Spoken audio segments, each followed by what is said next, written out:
Hey, welcome to our online experience. If you're a new viewer, it's awesome to have you. We really enjoy having you a part of our online community. I hope you're excited for today. I know I am. Let's get stuck into it.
Weapon may be formed, but it won't prosper.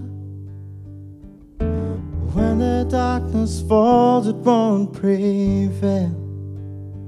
'Cause the God I serve knows only how to triumph. My God will never fail. My God will never fail. I'm gonna see a victory. I'm gonna see a victory, for the battle belongs to you, Lord. I'm gonna see a victory, I'm gonna see a victory, for the battle belongs to you, Lord.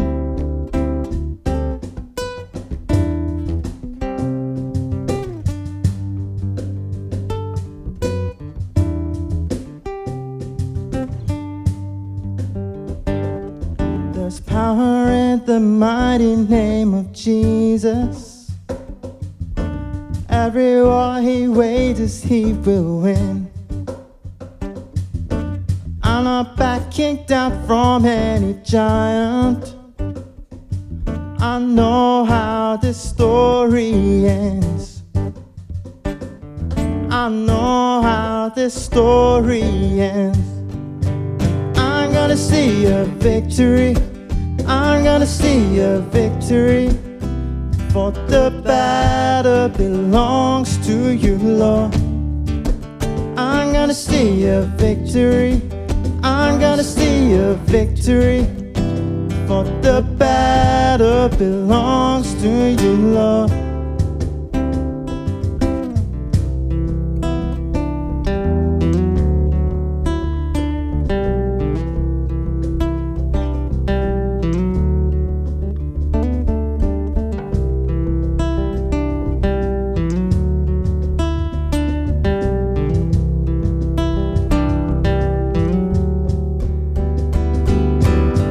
You take what the enemy meant for evil, and you turn it for good, and you turn it for good. You take what the enemy meant for evil, and you turn it for good, and you turn it for good. You take what the enemy meant for evil, and you turn it for good, turn it for good. You take what the enemy meant for evil, and you turn it for good, you turn it for good. I'm gonna see a victory, I'm gonna see a victory, for the battle belongs to you, Lord. I'm gonna see a victory, I'm gonna see a victory, for the battle belongs to you, Lord. I'm gonna see a victory, I'm gonna see a victory, for the battle belongs to you, Lord. I'm gonna see a victory, I'm gonna see a victory, for the battle belongs to you, Lord. You take what the enemy meant for evil, and you turn it for good, you turn it for good. You take what the enemy meant for evil, and you turn it for good, and you turn it for good.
Hey, good to have you with us, our Elevate Online family, from wherever you're joining us from in the world. And it's great to to have you, especially those of you, as Jordan mentioned earlier, those of you joining us for the first time. We're excited to have you here and on the journey together. It's nearly halfway through 2020. I know, that's like, what? Yeah. Early June here, and maybe like me, many of you started 2020 with some big lofty goals, some big dreams, some big resolutions, some big ideas, and then March, COVID. Reminds me of one of Mike Tyson's famous quotes: everyone has a plan until he gets punched in the face.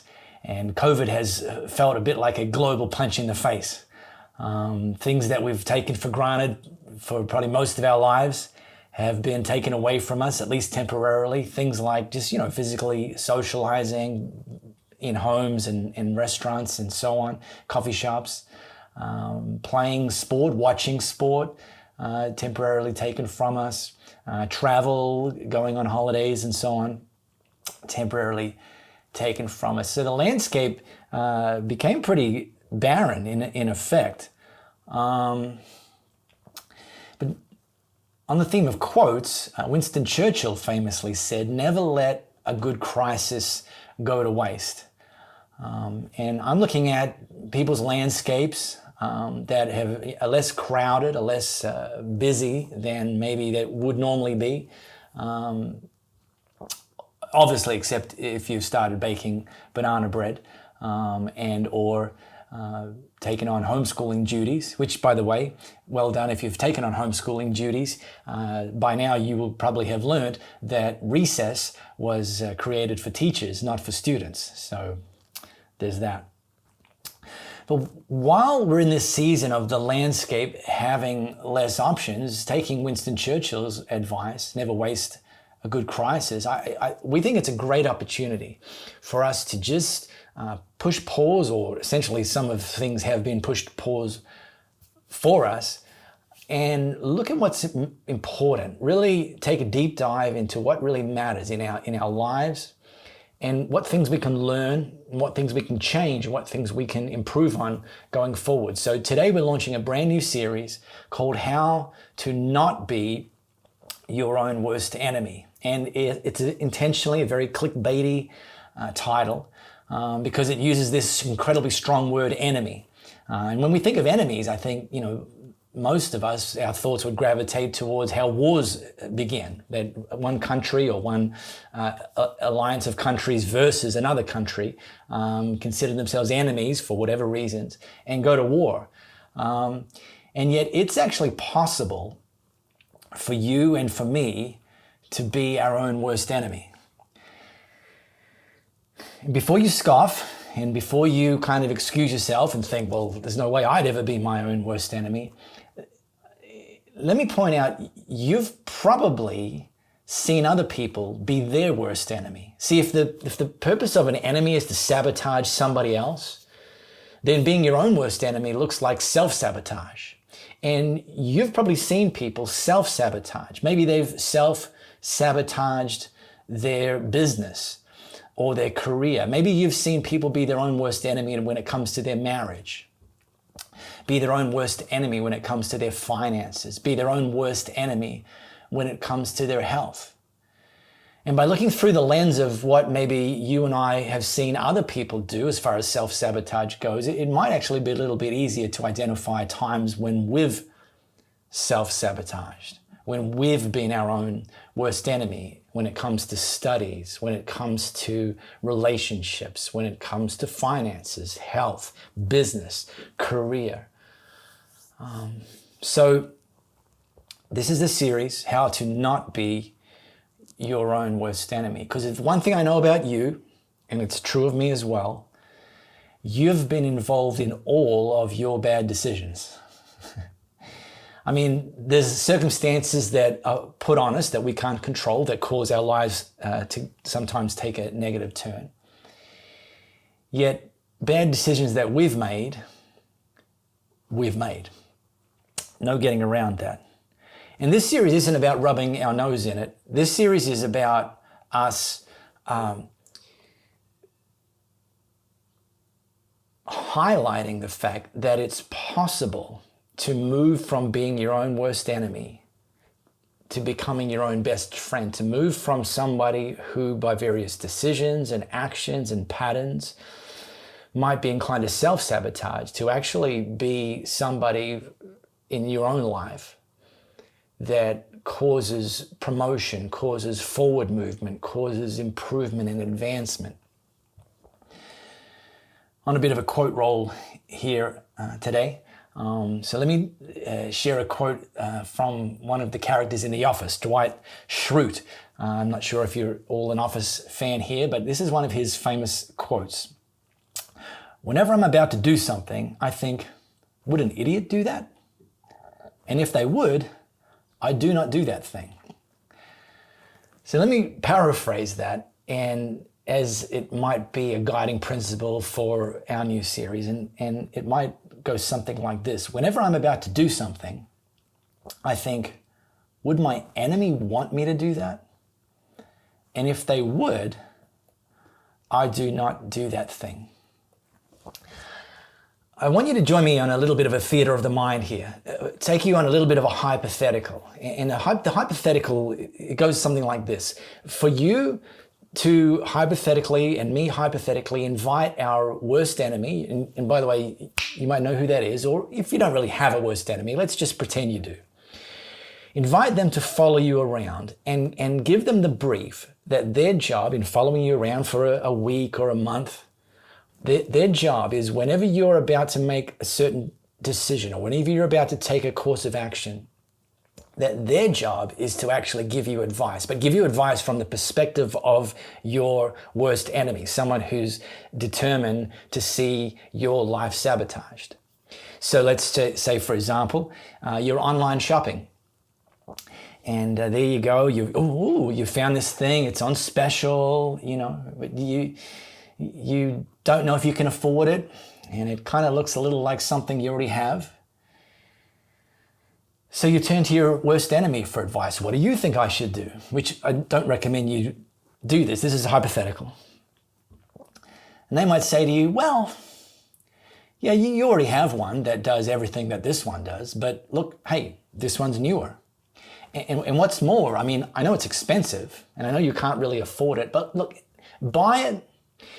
And when it arrives, if you decide you don't want it, just donate it.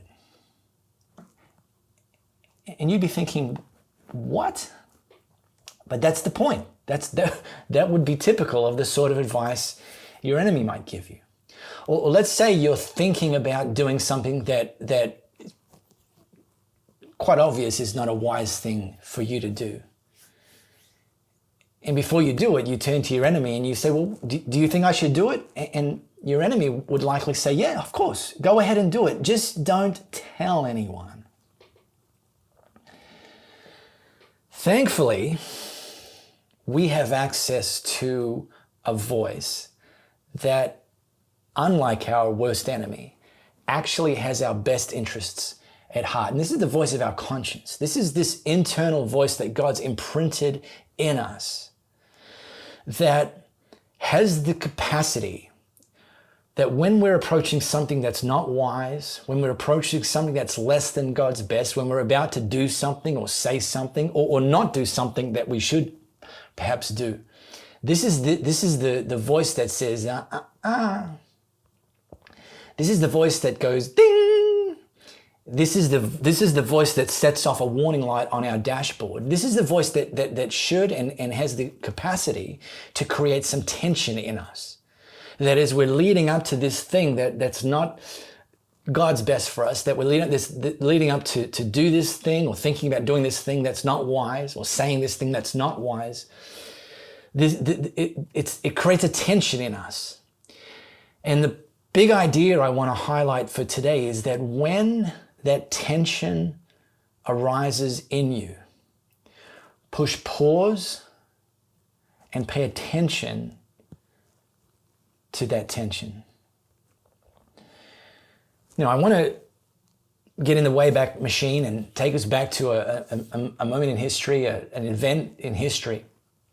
that involves two reasonably well-known characters, and I'll come to that in a second. What I want you to do is, if you've got your second device handy, open up the Bible app and join me in the old part of the Bible. It's a book called 1 Samuel and chapter 24. I'm going to start from verse 1.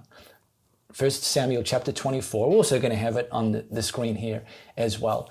Before I do, let me give you the backstory. And by the way, I need you to concentrate right now, because I'm about to give you nearly 3 decades of history in under 3 minutes, okay? So, buckle up, here we go. The two main characters that I want to draw our attention to and that form the part of history that we're going to drop into are characters named Saul and David. Now, Saul was the first king of Israel. And David, you think, oh, is that the David from David and Goliath? Yes, it is. Saul and David from David and Goliath's fame. Now, Saul's the king of Israel at this point in history, the first ever king of Israel. And David had kind of rose to prominence by actually defeating Goliath, the story that many of us are familiar with. And when he did defeat Goliath, he got Saul's attention. And Saul brought David into his inner circle. Saul started entrusting him with greater influence in the military. Saul actually married off one of his own daughters to David. So now David was the son-in-law to the king, and continued to have success in the military, to the point where as his success grew, as his prominence grew, that's David, Saul started to see David as a threat. And so Saul decided that the best course of action was for David to be killed. So his plan was that he would, and he started doing this, started sending David on increasingly risky missions to confront and wage war against their enemies, the Philistines, in the hope that the Philistines would actually kill David, do the dirty work for him. Well, that didn't work out. David didn't die at the hands of the Philistines, and so Saul figured out the next best course of action was for him to take matters into his own hands. So he effectively put a bounty out on David, which David found out about, and in response, David fled. And David went into hiding, became an outlaw, really. Saul then employed spies to be out in the wild looking for David. David was hiding and trying to keep a step ahead of the spies. And then word got around the region that David was an outlaw, and other outlaws decided to come seek him out and join him. And over a period of time, this band of brigands, this outlaw army actually formed around David. Amazing. One thing that's important to insert into this event is that long before David defeated Goliath, long before we find David on the run from the king of Israel, his father-in-law, while David was actually a young boy, God had sought him out through a prophet and handpicked him to, in his future, become the king of Israel, which at this point in history was not a position vacant. It was Saul on that throne. So, David's on the run, Saul's on the hunt. This is what's written in 1 Samuel chapter 24, starting at verse 1. When Saul came back after dealing with the Philistines, he was told, David is now in the wilderness of En-Gedi. So Saul took 3 companies, which would have been about 3,000 men. Kind of excessive, but that's how intent he was on eradicating David from his world. And the best he could find in all of Israel. So 3,000 elite soldiers, and he set out in search of David and his men in the region of Wild Goat Rocks. He came to some sheep pens along the road, and there was a cave there. And Saul went in to relieve himself. Yes, that means what it means in the original Hebrew, the New Greek, and I believe it's the only reference in the entire Bible of someone going to the toilet. But that's it. So this is what we find. Saul would have been in this big convoy, this big caravan with his 3,000 elite soldiers. He was on a mule in this convoy. There would have been many other people involved in this convoy for supply chain management and catering and so on. And for all of them, if they had needed a bathroom break, they just have to kind of step off the road, do their business and step back in. But when you're the king, you don't go to the toilet in public, and you have the power to tell the whole convoy, stop, I'm going to go and relieve myself. So that's what had happened. And this region was full of caves. So, it's quite just stop the caravan. Saul finds the nearest cave, ready to do what he needed to do. And then it's recorded David and his men were huddled far back in the same cave. What? Given the number of caves in the region, given the fact that David, who had heard that Saul was coming for him and his men chose just one of those caves, the fact that Saul just had needed a nature break and happened to need it at the point where the caravan was passing by this particular cave and chose therefore the most convenient cave to do what he had to do. And it happened to be the same cave that David was hiding. The mathematical probability of that happening is almost zero. And so you got to think and would be right to conclude in this moment that God had actually orchestrated this. He'd orchestrated the entire thing so that an innocent David, who was on the run for crimes he hadn't committed,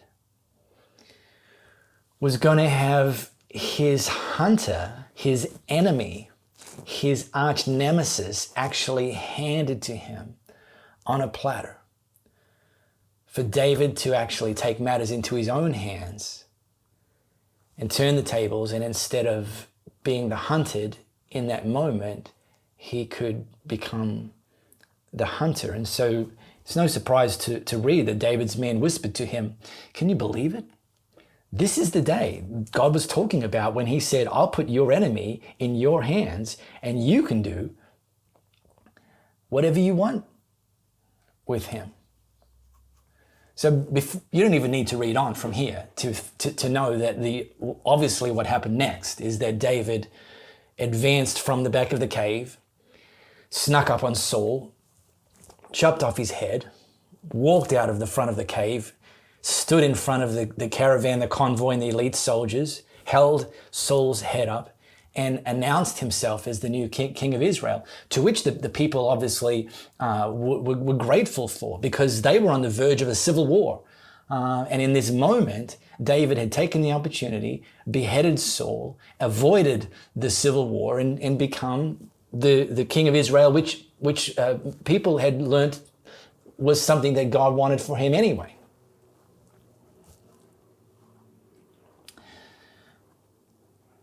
Problem is that isn't what happened. And here's what actually happened. Quiet as a cat, David crept up and cut off a piece of Saul's royal robe. Immediately, he felt guilty.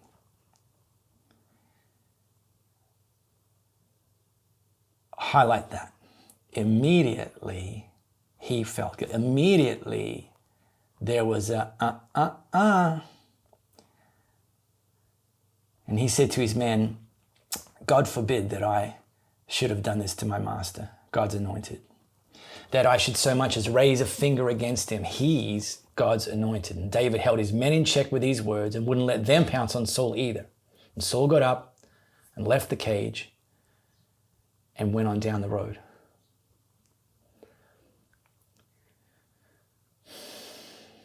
It looks like his men wouldn't have understood and didn't understand why David missed that opportunity, that God had delivered Saul right literally to his doorstep, and he didn't take advantage of it. It would have made no sense to them, to the point where they wanted to say, well, if you're not going to do it, we'll do it. And David said, no, none of us are going to do it.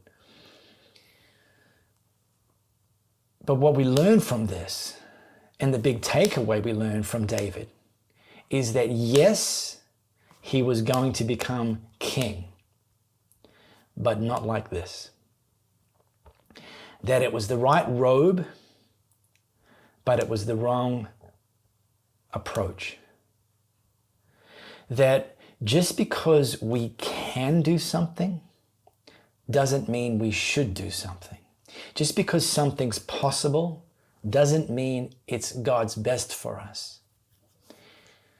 And this is, I reasonably, consistently come back to highlighting a very vital principle that I push back against, that I call the sliding doors theology. There's people that have an idea, and look, without any judgment, you may have said this or thought this yourself, and you may have come in contact with other people that have said or thought this. The idea that if a door is open, God must have opened it and he must want us to go through it.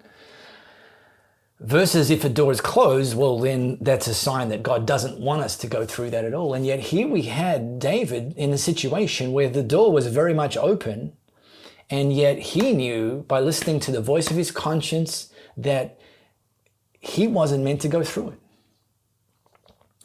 That he was going to become king, but that's not the sort of king he wanted to be. He wanted to be a king based on character. He wanted to become a king that was unequivocally a king purely because of calling, not because of manipulation. In fact, in Western culture, we have a saying, the end justifies the means. And David would say to you, no, actually, in some cases, the end doesn't justify the means, that this wasn't the way God wanted it to happen.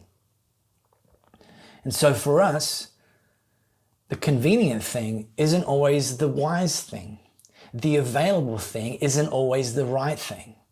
And that instead of listening to our enemy, especially if that enemy is us, that the practice that we'll benefit from developing is develop the voice of our conscience. And we do that by reading God's word consistently. We do that by listening to God's Holy Spirit and allowing him to shape our conscience and highlight our conscience and clarify our conscience. And we see our conscience develop its potency by listening to the voice of trusted, wise people who have fruit in their life that we actually want to move in that direction as well.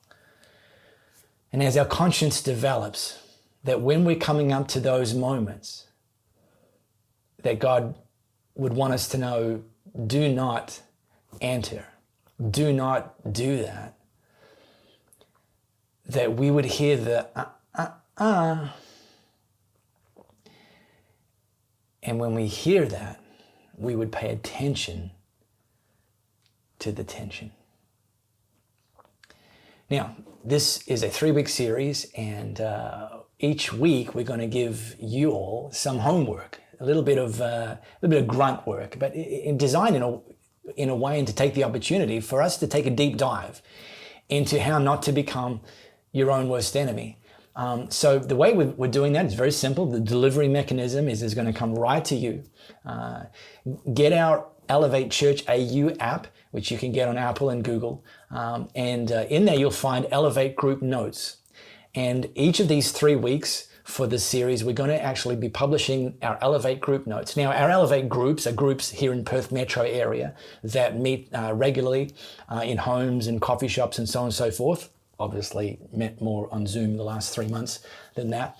But you don't have to be in the Perth metro area to access this. And so there's going to be notes each week in our Elevate Group Notes section, and you can access them and you can work through them on your own. You can work through them with your spouse, your family, maybe get some friends around wherever you are. And I want to encourage you each of the weeks to get in there and work through them and allow God to use this time and this space and this series so that all of us can better learn how not to be our own worst enemy. I really hope you enjoyed that message from Mark. Our online community and the work that we do through our online platform is extremely important to us. If you do feel like that's something that you want to support, there are ways to give and they'll come up at the bottom of the screen. It was mentioned last week that this isn't a spectator sport.